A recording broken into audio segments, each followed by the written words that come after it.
राम राम राम राम राम राम। कैसे हो दोस्तों, क्या हाल चाल है तुम्हारे? उम्मीद करता हूँ बढ़िया होंगे, मस्त होंगे, मजे कर रहे होंगे। अगर आपको लॉज ऑफ रिफ्रैक्शन समझने में परेशानी हो रही है या लॉज ऑफ रिफ्रैक्शन आपको समझ नहीं आती तो चिंता क्यों करते हो यार, तुम्हारा भाई यहाँ पर बैठा है। मैं आज तुमको समझाऊंगा, सारे कॉन्सेप्ट तुम्हारे खोल के रख दूंगा। किसने बोला था खोलने के लिए? किसने बोला था खोलने के लिए? किसने बोला था? ऐसा समझाऊंगा कि वापस तुम्हें कोई प्रॉब्लम नहीं होनी। तो यार इस वीडियो में हम लोग बात करेंगे लॉज ऑफ रिफ्रैक्शन। इससे पहले हम लोगों ने रिफ्रैक्टिव इंडेक्स और रिफ्रैक्शन क्या होता है और रिफ्रैक्शन क्यों होता है इस बारे में हमारे पिछले वीडियोस में बात करते हैं। अगर आपने पिछले वीडियोस नहीं देखे, आप इस चैनल पर नए हैं तो हम इस चैनल पर फिजिक्स पढ़ते हैं। आप हमारे चैनल में जाकर पिछले सारे वीडियो चेकआउट कर सकते हैं। इस वीडियो से जस्ट पहले वाले वीडियो का जो लिंक है वो मैं आपको डिस्क्रिप्शन में दे दूंगा। तो फिर जल्दी से उड़ के जाओ, इंट्रो देख कर आओ। मैं आप लोगों से मिलता हूँ इंट्रो के उस side. Music. The laws of motion, they keep us in line. Newton's genius forever will shine. Even horizon, the point no return. Laws of physics take a dramatic turn. Energy और mass का क्या है matter? Quantum mechanics में हुआ सब gather. पढ़ना है जो भी आप टॉपिक चुनिए। यही नहीं, अभी और सुनिए। तो चलो यार शुरू करते हैं लॉज ऑफ रिफ्रैक्शन पे चर्चा। देखो, अगर आपको याद हो तो जब हम रिफ्लेक्शन पढ़ रहे थे तो हमने रिफ्लेक्शन के भी दो लॉज पढ़े थे। उसी तरह से रिफ्रैक्शन के भी दो लॉज हैं यहाँ पर, जिसको हम लोग फर्स्ट लॉ और सेकंड लॉ कहेंगे। तो चलिए फटाफट दोनों लॉज को डिस्कस कर लेते हैं। देखिए, जो फर्स्ट लॉ है हमारा समझने में थोड़ा मुश्किल है, लेकिन एग्जाम पॉइंट ऑफ व्यू से ज्यादा इंपॉर्टेंट नहीं। लेकिन जब हम सेकंड लॉ की बात करते हैं तो वो समझने में मुश्किल भी है और एग्जाम के लिए इंपॉर्टेंट भी। लेकिन मुश्किल काम को आसान बनाना ही हमारा काम है। आपका बड़ा भाई यहाँ पर बैठा है, टेंशन मत लो। तो चलिए फटाफट कर लेते हैं फर्स्ट लॉ। देखिए, पहले मैं आपको फर्स्ट लॉ का स्टेटमेंट बताता हूँ और फिर मैं आपको समझाऊंगा फर्स्ट लॉ एक्चुअल में कहना क्या है। तो फर्स्ट लॉ का स्टेटमेंट कुछ ऐसा है कि whenever refraction happens, the incident ray, the normal to the point of incident and the refracted ray, all three lies in the same plane. Statement पढ़ के तो कुछ समझ में आ नहीं रहा कि क्या बोल रहा है, क्या इसका मतलब है। तो चलिए समझते। मान लीजिए मेरे पास एक ग्लास का टुकड़ा है और जो लाइट है वो एयर से ग्लास में एंटर कर रही है। हमारे पास यहाँ पर दो मीडियम का सेट है, एक एयर और एक ग्लास। दोनों की डेंसिटीज जो है वो अलग अलग है। तो इसका मतलब क्या है? इसका मतलब ये है कि रिफ्रैक्शन होगा। तो चलिए सिचुएशन को थोड़ा विजुअलाइज कर लेते हैं। मान लीजिए एक ग्लास है और यहाँ से लाइट आते हुए बाउंड्री पे इस पॉइंट पर ग्लास की टकरा रही है। अभी जो लाइट आने वाली है इसको हम लोग इंसिडेंट रे कहेंगे। इस पॉइंट को जहां पर ये लाइट टकरा रही है उसे पॉइंट ऑफ इंसिडेंट कहेंगे। अब चलिए पॉइंट ऑफ इंसिडेंट पर एक नॉर्मल बना देते हैं। अब नॉर्मल, जैसा कि हम पहले से जानते हैं कि नॉर्मल क्या होती है। नॉर्मल एक इमेजिनरी लाइन होती है जो बाउंड्री के साथ 90 डिग्री का एंगल बनाती है। कहां पर? Point of incident. अब ये जो हमारी रिफ्रैक्टेड रे है, यानी कि जो सेकंड मीडियम में चलने वाली लाइट की रे है, वो सीधे सीधे नहीं जाएगी। क्यों? क्योंकि लाइट ने यहाँ पर ट्रांजिशन किया है एयर से ग्लास में, यानी कि मीडियम की जो है डेंसिटी चेंज हुई। तो यहाँ पर हम देख रहे हैं कि जो लाइट है वो हल्के मीडियम में, रेयर मीडियम से डेंस मीडियम में जा रही। तो जो लाइट होगी वो सीधे सीधे नहीं जाएगी, वो टुवर्ड्स द नॉर्मल शिफ्ट हो जाएगी। और हमने पिछले वीडियो में देखा था इसी फिनोमिना को हम लोग रिफ्रैक्शन कहते हैं।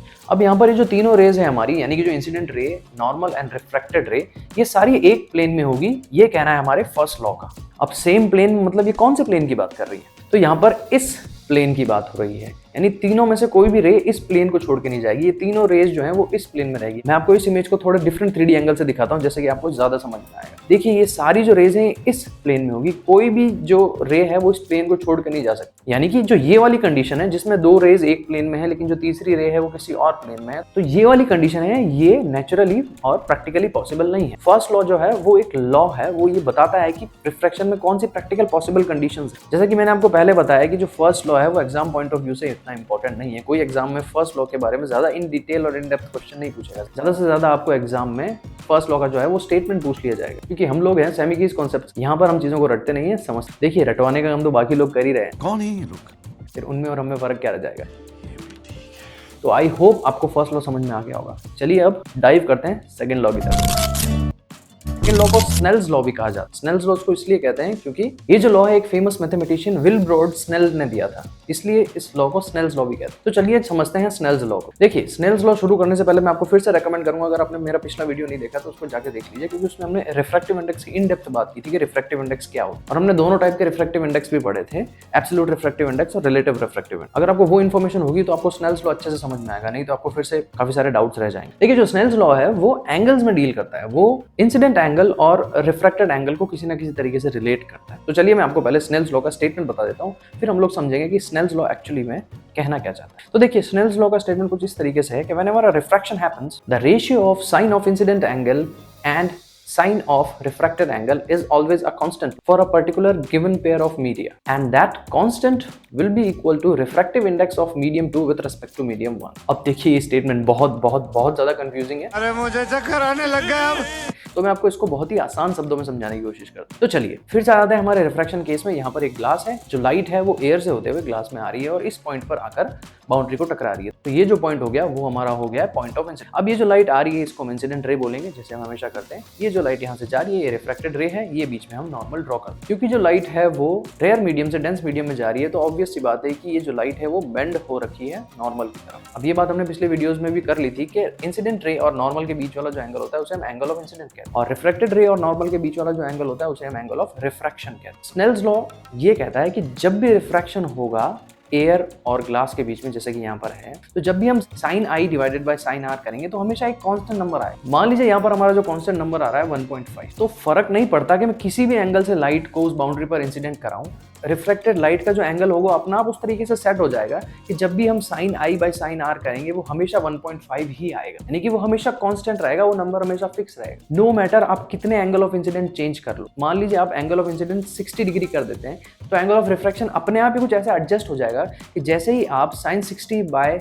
Sign of angle of refraction करेंगे तो वो 1.5 ही आएगा। हमारा सेकंड लॉ यही कहता है कि किसी भी दो गिवन मीडियम में जब भी रिफ्रैक्शन होता है तो जो रेशियो होता है sin i और sin r का वो हमेशा एक कांस्टेंट नंबर होता है। लेकिन रुको, अभी ये लॉ यहाँ पर खत्म नहीं हुआ है। ये जो कांस्टेंट नंबर है एक्चुअल में वो क्या है, वो रिफ्रैक्टिव इंडेक्स है सेकंड मीडियम का फर्स्ट मीडियम के रेस्पेक्ट। तो जो हमारा स्नेल्स लॉ है वो मॉडिफाई होके हो जाता है sin i by sin r equals to refractive index of second medium with respect to first medium. अब पिछले वीडियो से हम लोग ये जानते हैं कि refractive index of second medium with respect to first medium will be equals to speed of light in first medium divided by speed of light in second medium, यानी कि sin i by sin r will be equals to the refractive index of second medium with respect to first medium which will be equals to the speed of light in first medium divided by the speed of light in second medium. अब यहाँ पर हमारा जो first medium है जहाँ से light आ रही है वो एयर है और जो सेकंड मीडियम हमारा है वो ग्लास है। सो इस सिचुएशन में ये जो हमारा कांस्टेंट है that constant will be equals to the refractive index of glass with respect to air, यानी कि speed of light in air divided by speed of light in glass. तो ये था हमारा स्नेल्स लॉ।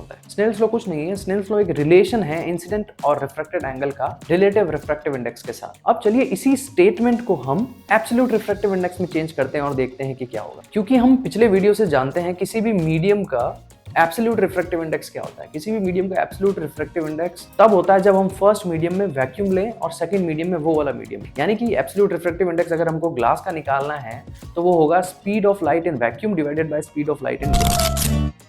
तो चलिए यहाँ पर speed of light in glass को हम Vg से रिप्रेजेंट करते हैं और speed of light in air को हम Va से रिप्रेजेंट। तो जो हमने पिछला स्नेल्स लॉ का स्टेटमेंट लिखा था उसको मॉडिफाई कर सकते हैं, यानी कि sin i by sin r will be equals to refractive index of glass with respect to air which will be equals to Va divided by Vg। अब यहाँ पर इस इक्वेशन की हमारी ये वाली साइड है Va बाय Vg, यहाँ पर हम लोग ऊपर नीचे C से मल्टीप्लाई कर देते हैं और देखते हैं क्या होता है। यहाँ पर C क्या है, यहाँ पर C जो है वो है speed of light in vacuum. तो जो हमारी इक्वेशन होगी वो होगी Va multiplied by C divided by Vg multiplied by C। हम किसी भी फ्रैक्शन को ऊपर नीचे सेम नंबर से मल्टीप्लाई कर सकते हैं, उस फ्रैक्शन में कोई चेंज नहीं है। आई होप इतनी मैथमेटिकल नॉलेज आपको होगी। तो यहाँ पर देखिए C डिवाइडेड बाय Vg क्या है, ये absolute refractive index of glass है, क्योंकि हम लोग एब्सोल्यूट रिफ्रैक्टिव इंडेक्स की डेफिनेशन से जानते हैं speed of light in vacuum divided by speed of light in that particular medium. तो C बाय Vg को हम लोग Ng लिख देते हैं, यानी कि refractive index of glass. Similarly C by Va वो होगा absolute refractive index of air, तो उसको हम Na लिख देते हैं। स्नेल्स लॉ को अगर हम एब्सोल्यूट रिफ्रैक्टिव इंडेक्स के टर्म्स में लिखें तो वो होगा sin i by sin r equals to Ng divided by Na। So ये भी एक स्नेल्स लॉ की फॉर्म है in terms of absolute refractive index. तो चलिए मैं फिर से आपको रिकैप्चुलेट कर देता हूँ कि हमने स्नेल्स लॉ में क्या क्या पढ़ा।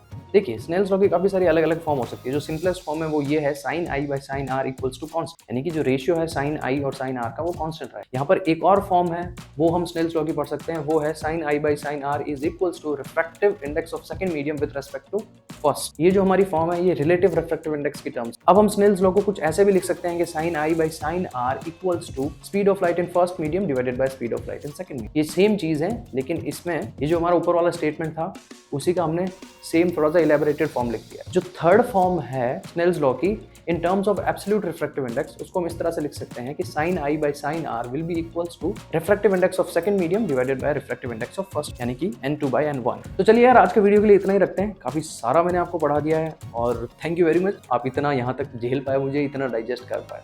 अगर आपको फिर भी समझ में नहीं आया तो ये वीडियो आप फिर से एक बार दोबारा देखिए, और अगर आपको फिर भी समझ में नहीं आया तो हमेशा की तरह इसको 0.5 की स्पीड पे करके फिर से दोबारा दें। और अगर फिर भी कोई प्रॉब्लम रह जाती है तो नीचे कमेंट सेक्शन आपके लिए हमेशा खुला है। आप रात के 12 बजे भी आकर वहाँ पर दरवाजा खटखटा सकते हैं। कमेंट सेक्शन में लिखिए, मैं पूरी कोशिश करूंगा इंडिविजुअल कमेंट्स का रिप्लाई करने। तो चलिए मैं आप लोगों से मिलता हूँ नेक्स्ट वीडियो में।